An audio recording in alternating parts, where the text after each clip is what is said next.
मंदिर भगवान देवाधिदेव महादेव को जल चढ़ाने के लिए जाते हो, आप दिल से जब एक बेलपत्र बाबा को चढ़ाते हो, आप जब दिल से भगवान शंकर को रिझाते हो, तो तुम्हारा किया गया कर्म धीरे धीरे तुम्हारा दुख कटना प्रारंभ हो जाता है और परमात्मा तुम्हारा हो जाता है। किसकी सामर्थ्यता है जो आपके दुख को मिटा दे?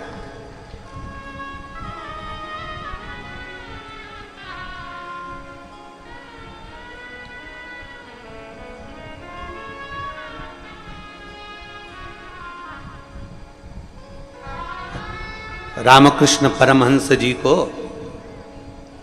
स्वामी विवेकानंद जी के गुरु को बहुत बड़ी बीमारी हो गई थी, कैंसर जैसा रोग हो गया था, कैंसर जैसा रोग।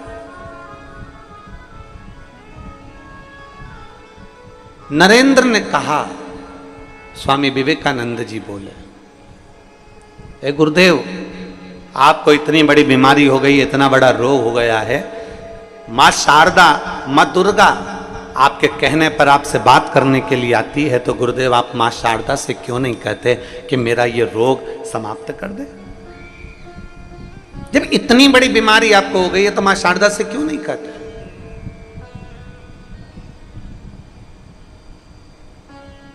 भारत की भूमि के ऐसे संत रामकृष्ण परमहंस जी थे, भारत की भूमि के ऐसे संत चैतन्य महाप्रभु जी थे, भारत की भूमि के ऐसे संत श्रीमद वल्लभाचार्य जी थे, भारत की भूमि के ऐसे संत श्री रामानुजाचार्य जी थे, भारत की भूमि के ऐसे संत श्री निम्बार्काचार्य जी थे, भारत की भूमि के ऐसे संत तुकाराम जी थे, भारत की भूमि के ऐसे संत श्री रविदास जी थे, भारत की भूमि के ऐसे संत श्री कबीरदास जी थे, जिनके सामने परमात्मा आकर खड़ा हो जाता था और कभी उन्होंने इस बात का ढिंडोरा नहीं पीटा कि मेरी भगवान से बात होती है और भगवान मेरा कहना मानते।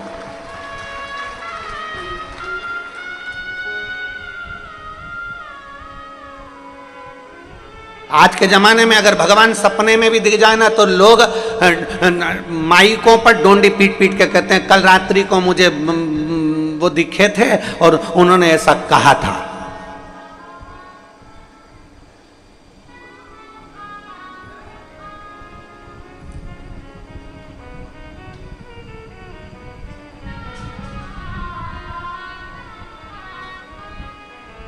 आज के समय में अगर जरा सा भी भगवान का दीदार हो जाए तो लोग डोंडी पीट कर कहते हैं कि मुझे सपने में। और आप लोग खुद अपना व्हाट्सएप चलाते हो, कई बार व्हाट्सएप पे आपने एक पत्र पढ़ा होगा कि वहाँ के महाराज को सपने में 2 सांप दिखे, उन्होंने ऐसा किया वैसा किया, फिर कहा कि ये मैसेज को 5 जनी को भेज, नहीं तो तेरा बुरा कर दूंगा।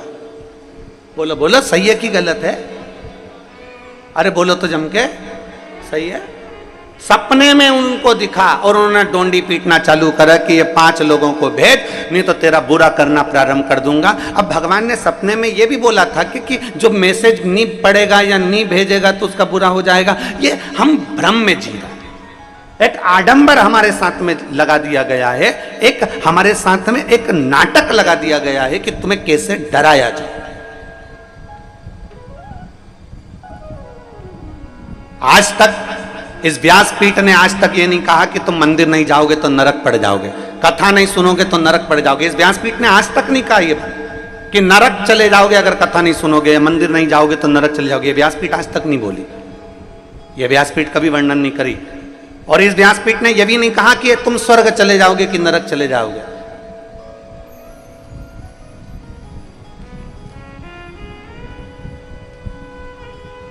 क्योंकि जिंदा व्यक्ति वहां तक जाता नहीं है और मरने के बाद कोई बताने आता नहीं है। कौन आया बता? जिंदा व्यक्ति वहां तक जाता नहीं है और मरने के बाद कोई बताने आता नहीं है कि मुझे एसी का रूम मिला कि डनलप का गद्दा मिला, मुझे कैसा भवन मिला, कैसा भोजन मिला, चांदी की थाली में भोजन मिला, कि बहुत सारी अप्सराएं मुझे पंखा झेल रही थी, कि मुझे बहुत सुंदर रथ में बिठाया गया, सिंहासन पर बिठाया गया, मुझे बहुत सारा भोजन कराया गया। ये कोई बताने के लिए संसार में नहीं आया। वापिस आकर किसी ने नहीं बताया कि मैं नरक में मैंने ये देखा कि स्वर्ग में मैंने ये देखा, कोई बताने वाला नहीं था। जिंदा गया नहीं और मरा आकर बताया नहीं। इसलिए शिव महापुराण की कथा में अमरनाथ की गुफा में माता पार्वती जी ने शंकर जी से पूछा था, भोले बाबा आप हमें बताइए कि बैकुंठ क्या है और नरक क्या है, इसका वर्णन आप हमें करिए।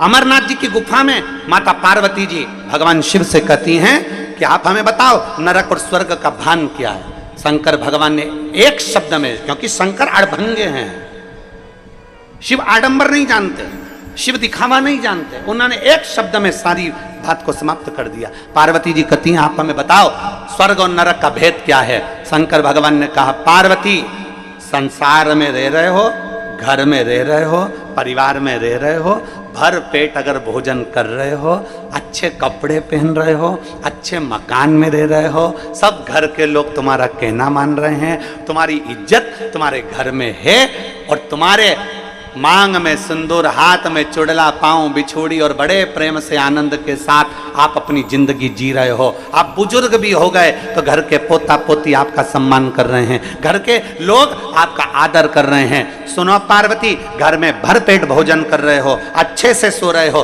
भरचक नींद हो रही है, अच्छी जिंदगी जी रहे हो, तो ये समझ लेना कि तुम स्वर्ग में निवास कर रहे हो, यही स्वर्ग पृथ्वी पर है। और सुनो पार्वती, नरक का भान भी मैं तुम्हें करा देता हूं। नरक किसको कहा जाता है? जिस घर में 4 लोग रह रहे हैं, जिस घर में 8 लोग रह रहे हैं और दिन भर क्लेश की जिंदगी जी रहे हैं, दिन भर विवादों में घिरे हुए हैं, दिन भर क्लेश में घिरे हुए हैं, जरा जरा सी बात में जहां क्लेश उत्पन्न हो जाता है, समझ लेना पार्वती कि नरक में क्या दुख देखोगे, वो दुख तुम्हें संसार सागर में नजर आता है। इसलिए पार्वती, स्वर्ग भी यही है और नरक भी यही। अरे मत बुरे कर्म कर बंदे, वरना पछताएगा, भगवान की आंखों से तू बच नहीं पाएगा, तू बच नहीं पाएगा। अरे ओ अज्ञानी मत कर नादानी, अरे ओ अज्ञानी मत करना, तेरे कर्म का फल भी तू ही पाएगा, जैसा किया तूने तेरे आगे आएगा। मत बुरे कर्म कर बंदे, वरना पछताएगा, भगवान की आंखों से तू बच नहीं पाएगा, तू बच नहीं पाएगा। तेरा स्वर्ग भी यही है और तेरा नरक भी यही है।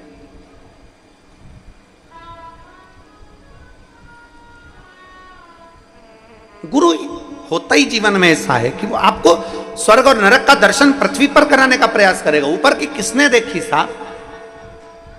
द्रौपदी से कह दिया गुरु द्रोणाचार्य ने, उस प्रभु का जाप कर, प्रभु का जाप करो, प्रभु को भजो। गुरु द्रोणाचार्य ने यह नहीं कहा कि मेरे चरण पकड़कर बैठ जा, गुरु द्रोणाचार्य ने यह नहीं कहा कि मेरे चरणों में आकर बैठ जा।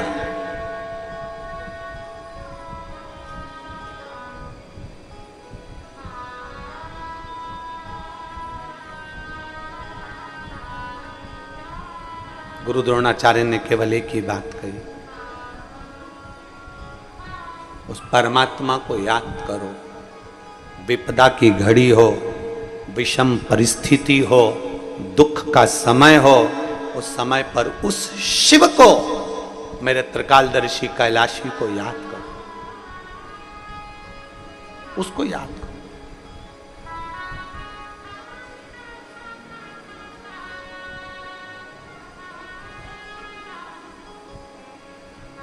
और जिस दिन आपने मेरे देवाधिदेव महादेव का स्मरण कर लिया दुख के समय में, तकलीफ की घड़ी में, उस दिन शिव आपके सम्मुख में होगा, शंकर आपके पास में, शिव।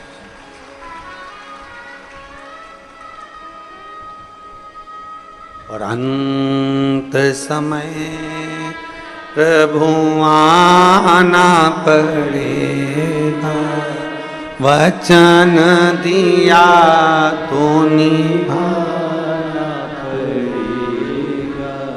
आए ना आए प्रभु कुटुंब कबीला, अंत समय प्रभु वचन दिया तो निभाना। वो गुरु अपना चरण नहीं पकड़ाए,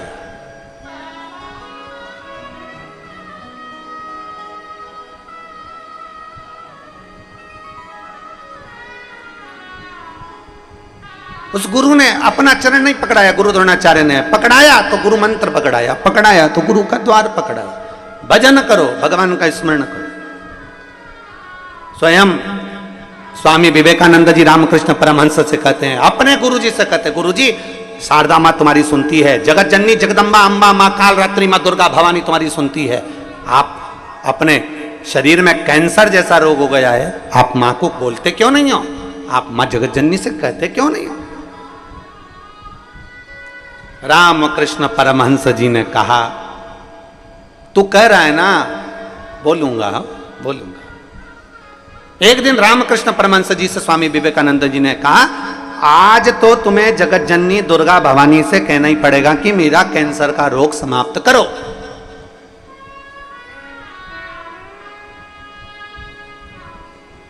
कमरे में बंद कर दिया रामकृष्ण परमहंस जी ने दरवाजा, बैठ गए। स्वामी विवेकानंद बाहर बैठे हुए थे, उनको लगा आज मेरे गुरुजी बोलेंगे मां से। मां शारदा सामने प्रकट हो गई। जगत जननी दुर्गा भवानी ने रामकृष्ण परमहंस से पूछा, बेटा ए बाबू,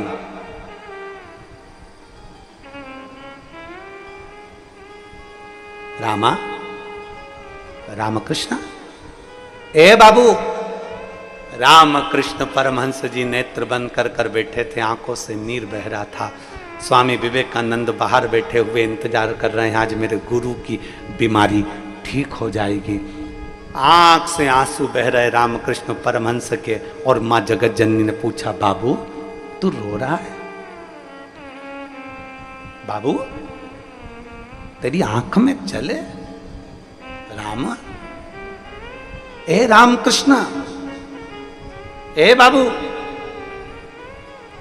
तेरी ये शारदा ने, तेरी ये मां ने आज तक तेरी आंख में आंसू नहीं देखे हैं, आज तू रो रहा है? रामकृष्ण परमहंस जी ने कहा, मां आज एक शिष्य के लिए गुरु आपसे बात करने आया है। शिष्य कहता है कि मेरी बीमारी समाप्त हो जाए, पर मां वो तो शिष्य है, गुरु का भला सोचता है। पर मां मैं तो इतना कहना चाहता हूं, अगर आज मैं अपने कर्म का भोग नहीं भोगा तो मुझे दूसरा जन्म लेकर फिर भोगना पड़ेगा, फिर भोगना। मां मेरे भाग्य में जो दुख लिखा है वो तू देते रहना मना नहीं है, पर मां इतनी कृपा करना कि तेरी भक्ति में मेरा मन लगा रहे और मेरी बीमारी का भी मुझे भान ना हो, बस इतनी करुणा कर देना। दुख आएगा, तकलीफ आएगी, कष्ट आएगा, बीमारी आएगी, ऐसा कोई संसार में नहीं जन्मा जिसकी जिंदगी में तकलीफ नहीं आई, ऐसा कोई जिंदगी में नहीं जन्मा जिसके जीवन में दुख नहीं आया, ऐसा कोई बड़े से बड़ा महात्मा हो चाहे छोटे से छोटा व्यक्ति हो, जिंदगी में ऐसा कोई नहीं जन्मा जिसकी जिंदगी में तकलीफ या दुख या कष्ट नहीं आया। बस उस दुख की घड़ी में आप परमात्मा पर एक लोटा जल चढ़ाते रहो।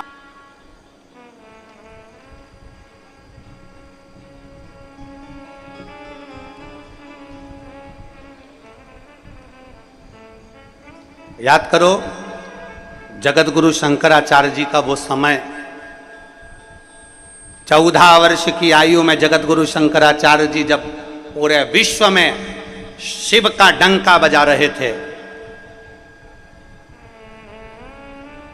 पूरे विश्व में जगत गुरु शंकराचार्य जी जब शंकर की पूजन का, शिव की स्तुति का, शंकर की आराधना का डंका बजा रहे थे, तब कई लोग जगत गुरु शंकराचार्य जी के चरण को पकड़ रहे थे। तो जगत गुरु शंकराचार्य जी ने कहा मुझे क्यों पकड़ते हो? मैं तो आज हूँ कल नहीं, मेरा मानव का शरीर है, आज रहेगा कल नहीं। अगर तुम्हें पकड़ना है तो शंकर के शिवलिंग को पकड़ लो, शिव की स्तुति को पकड़ लो।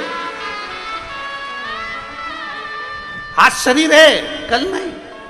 14 वर्ष के जगत गुरु शंकराचार्य जी अपनी वाणी में कहते हैं, मुझे नहीं पकड़ना, पकड़ना महादेव को। मुझे नहीं पकड़ना, पकड़ना शंकर को। मुझे नहीं पकड़ना, शंकर पकड़ना है शिव को। मुझे नहीं पकड़ना, पकड़ना है शंकर के दरवाजे को।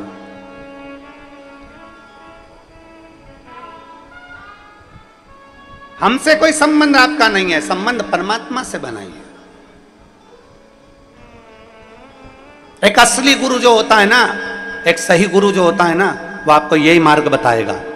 हमारे पास में नहीं, हमारे चरण पकड़ना नहीं, पकड़ना तो मेरे देव अधिदेव महादेव के चरण पकड़ना। जब दुख की घड़ी आएगी तो वो परमात्मा तुम्हारा साथ देगा। और अंत समय प्रभु आना पड़ेगा, वचन दिया तो निभाना पड़ेगा। आए ना आए प्रभु कुटुंब कबीरा, अंत समय प्रभु आना पड़ेगा, वचन दिया तो निभाना पड़ेगा। अंत समय प्रभु आना पड़ेगा। एक शिव पर भरोसा करिए, एक ओगड़ी पर भरोसा करिए। माँ शारदा कर रही है, माँ जगतजननी दुर्गा भवानी कर रही है, माँ आद्य शक्ति कर रही है। रामा तेरी आंख में चले, ए बाबू क्यों रो रहा है? क्यों रो रहा है? रामकृष्ण परमहंस जी कहते हैं, माँ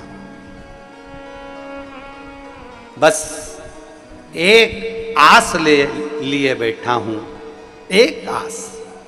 क्या आस है तेरी, बोल। रामकृष्ण परमहंस जी कहते हैं, ये जो रोग मिला है ना, बस तुम्हारी भक्ति में इतना डूबा रहूं कि ये रोग मुझे मालूम ना पड़े।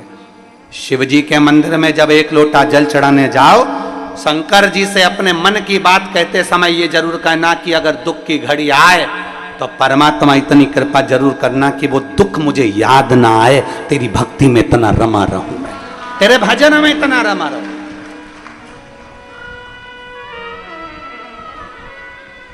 मुझे याद ना आए ये सब, ये दुख मेरे सम्मुख में याद ना आए।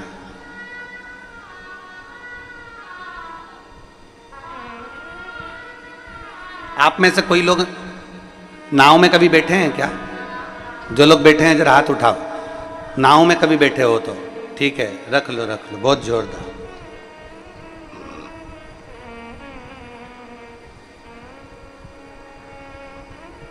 पतवार देखिए,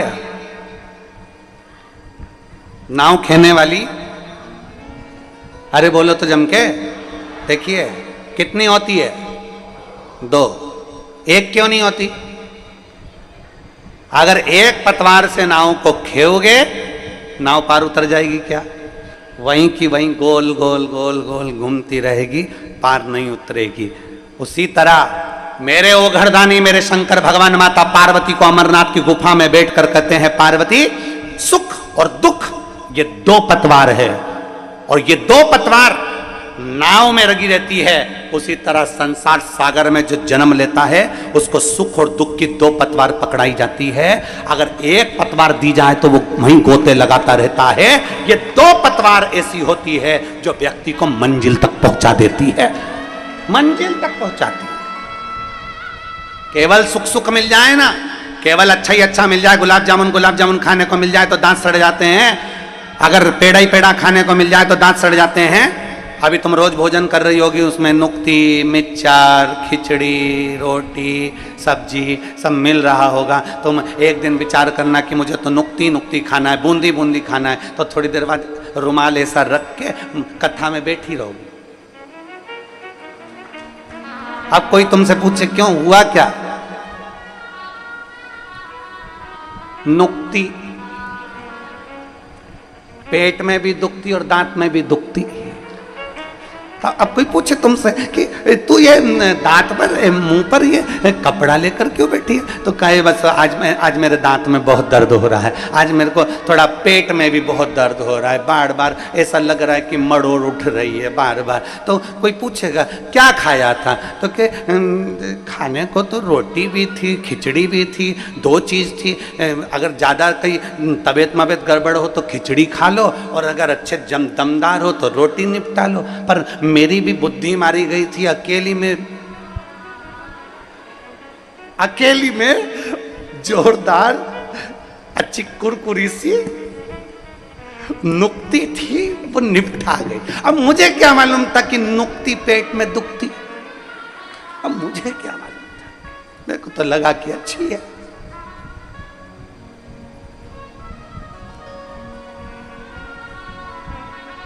अब वो मैं तो खा गई। अब मुंह पे रुमाल रखकर बैठे हो, दांत में तकलीफ। अर्थात शिव महापुराण की कथा कहती है, मेरे भोलेनाथ, मेरे ओघड़दानी अमरनाथ जी की गुफा में कहते हैं बैठकर, पार्वती सुन, दो पतवार से नाव पार होती है, उसी तरह दुख के साथ सुख है और सुख के साथ दुख है।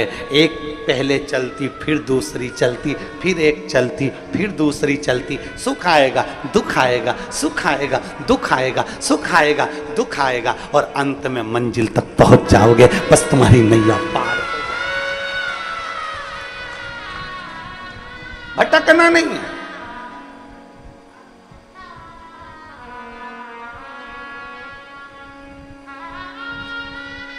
भटकना नहीं।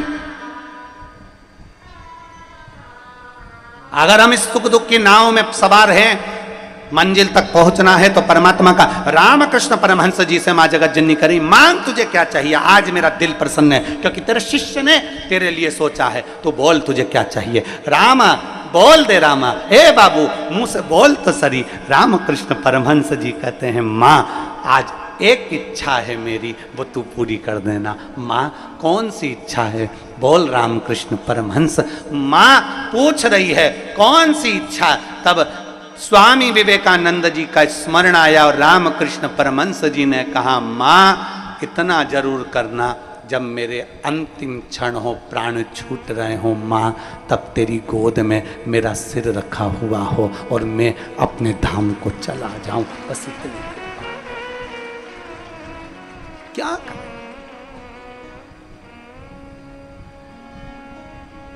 आया है सो जाएगा राजा रंग फकीर,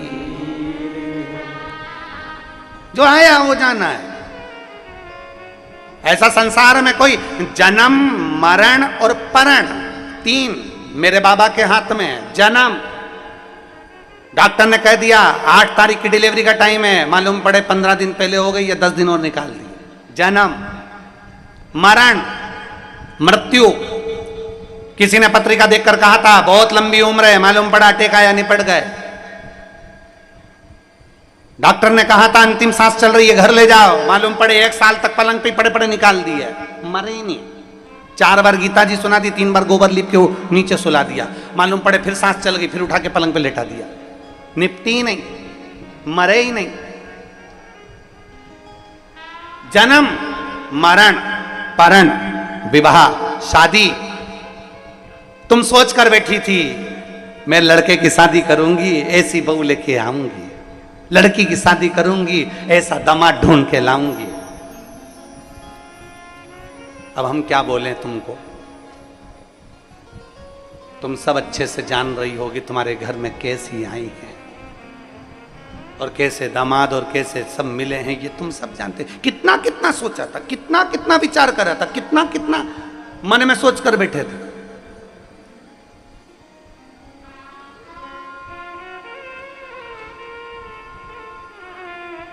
पूर्ण करने वाला देवाधिदेव महादेव, जन्म, मरण और परण, 3 मेरे महादेव के हाथ में है। कब जन्म होना है, कब मृत्यु होना है, कब शादी होना है, ये महादेव जानते हैं। तुम कितना ही विचार कर लो, यहाँ जाऊंगी ये पूजन करा दूंगी, वहां जाऊंगी वो पूजन करा दूंगी, जल्दी से ब्याह हो जाएगा, ऐसा कर दूंगी वो ब्याह हो जाएगा, ऐसा कर ले। जब उससे जाकर विनय करोगे, जब उससे जाकर कहोगे, विनय करोगे, निवेदन करोगे तो जिंदगी का एक सुख अपने आप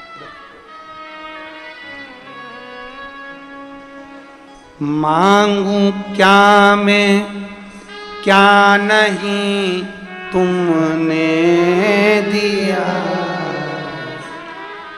मांगू क्या मैं क्या नहीं तुमने दिया, मुझको तुमने ना कहीं झुकने दिया, मुझको तुमने ना कहीं झुकने दिया, मुझको तुमने ना कहीं झुकने दिया, मुझको तुमने ना कहीं झुकने दिया। क्या मांगे? उससे बस कह सकते हैं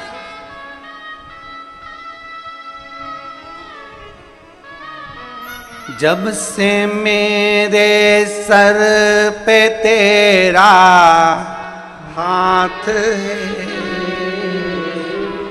जब से मेरे सर पे तेरा हाथ है, ठोकरों में भी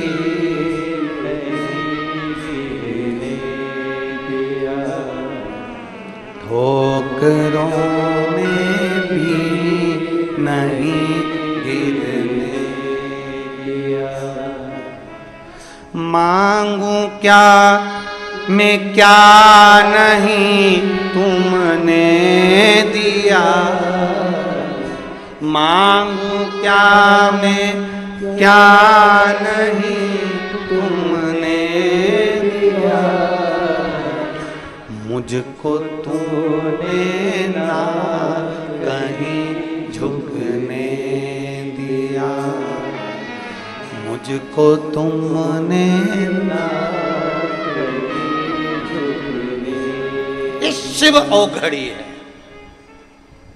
उसके चरणारविंद का रज, उसके चरणों की प्रीति आपको आपकी मंजिल तक पहुंचा देती है। एक प्रीत अपने भीतर शिव को पाने की रखी है, शिव को पाने।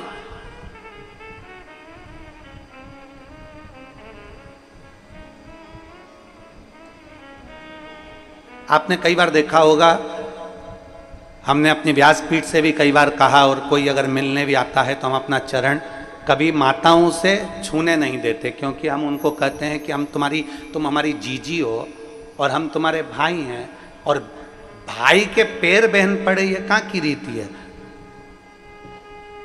हम तुम्हारे चरण पड़े, पर निवेदन है कि मेरी जीजियां कभी हमारे चरण ना पड़े। जीजियां तो अपना हाथ ऊंचा रखकर अपने भाई को केवल आशीर्वाद देती रहे।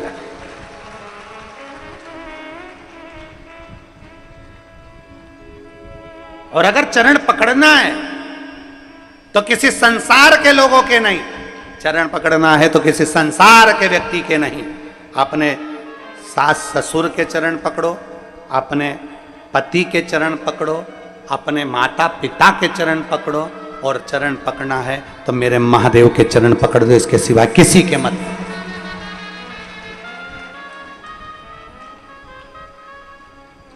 चरण उसके छूना चाहिए जिसका आचरण अच्छा हो, जिसके अंदर आचरण ठीक ना हो, अहंकार, क्रोध, आसक्ति, लोभ, वासना, तृष्णा सब भरी हुई है, और उसके हम चरण छुए थे। कहां? चरण जिसका आचरण अच्छा है उसके चरण पकड़े जाते हैं, जिसका आचरण ही ठीक नहीं, कहीं अहम, कहीं क्रोध, कहीं आसक्ति, कहीं वासना, कहीं तृष्णा, कहीं लोभ, सब भरा पड़ा हुआ है, और उसमें चरण पकड़े जाएं तो वो श्रेष्ठता नहीं।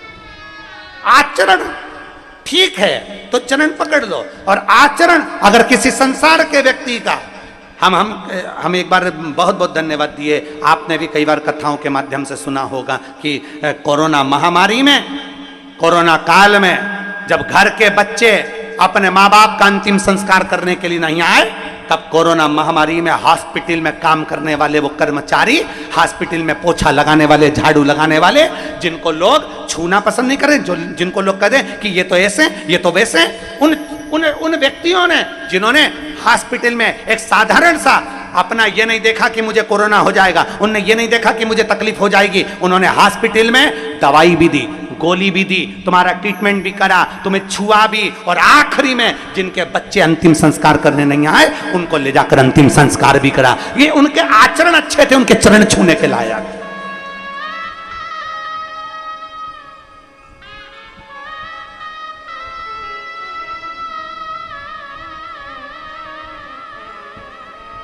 जिनके आचरण ही अच्छे नहीं, उनके क्या चरण छुए? अरे हॉस्पिटल में जाओ तो सबसे पहले वो सेवादारों को धन्यवाद दो कि तुम इस हॉस्पिटल की पूरी सफाई करते हो। हॉस्पिटल में जाओ, चिकित्सालय में जाओ तो उन सेवादारों को धन्यवाद दो कि तुम हॉस्पिटल में सफाई करते हो।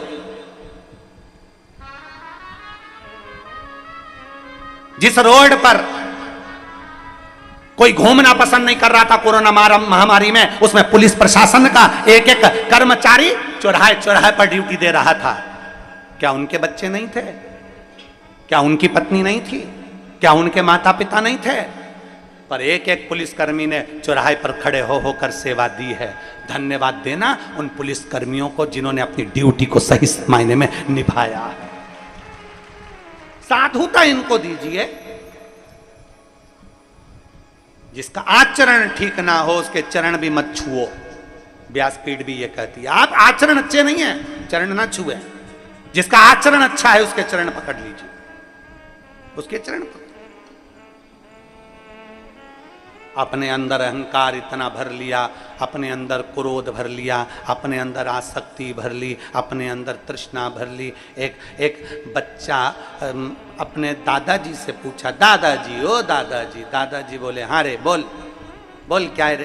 तो दादाजी से कहा, दादाजी पापा जब भी ड्यूटी पर से आते हैं तुम अपना लेक्चर देना चालू कर देते। पापा ड्यूटी पर से आए और तुमने अपना लेक्चर देना चालू कर। दादाजी ने कहा, मैंने क्या लेक्चर दिया रे? अपनी बाप की वाणी बोल रहा है एक तू भी अपने बाप पर गया। तो पोता बोला, बाप पर तो जाऊंगा, उन्हीं की तो औलाद हूं।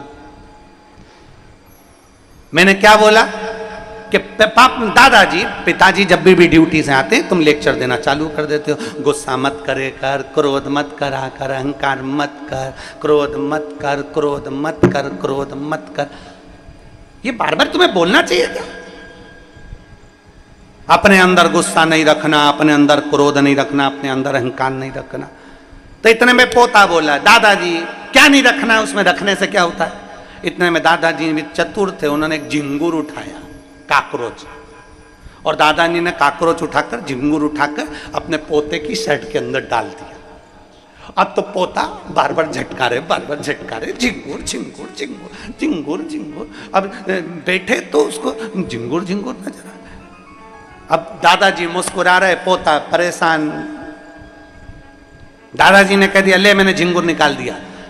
झिंगुर निकालने का दादाजी ने बोल दिया, पर झिंगुर अंदर ही था, चल रहा था। तो पोता फिर बोला, दादाजी झिंगुर, दादाजी झिंगुर, दादाजी काकरोच काकरोच काकरोच। बहुत देर तक फिर दादाजी ने उसके सामने झिंगुर को निकाल कर पटका। अब बच्चा आराम से बैठा।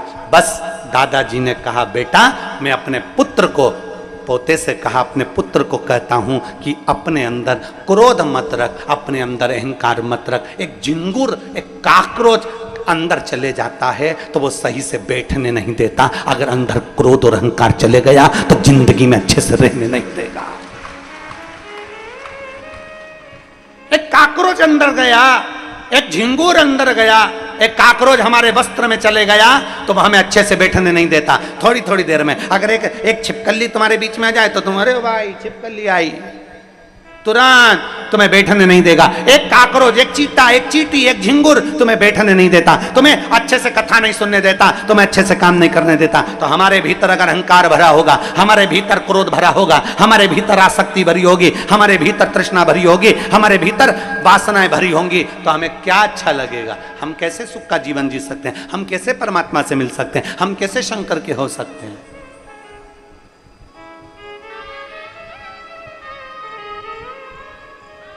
कैसे?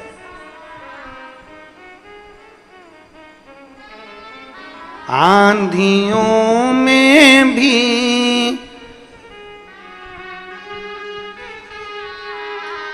बाबा, ये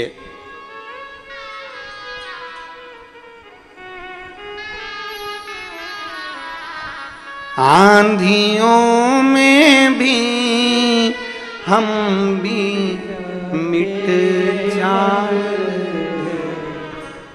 बाबा, आपकी कृपा ऐसी थी कि आपने उन आंधियों में मुझे गिरने नहीं दिया। ये तेरी कृपा है, ये तेरी करुणा है, ये तेरी दया है, तेरी दया। एक बहन पत्र लिख रही है, डमरू भी भेजा हो।